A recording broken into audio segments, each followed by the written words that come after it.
tumigil tayo dito guys. Nakakalungkot lang. Yung magandang lugar, Sitio Banao. Daming basura oh. Mga pinagkainan, mga bote ng alak, mga bote ng ininuman, bote ng soft drinks. Ang ganda sana kung pagkakain, pagkainom, dalhin na lang ang basura nyo. Kasi pinagaganda tong lugar na to oh. Ganda oh. Tapos yung sisira, yung mga basura, bote, basura, yung mga pinag-inuman ba, mga pinagkainan,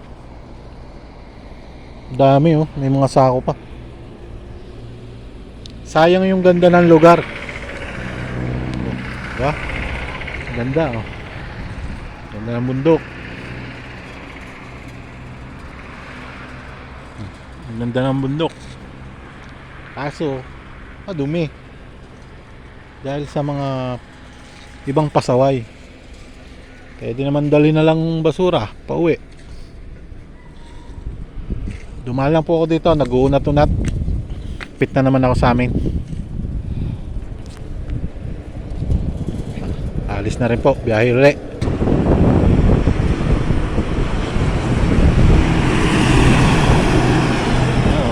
Tapos biglang ahon. Ayun, ugok, usok. Alright.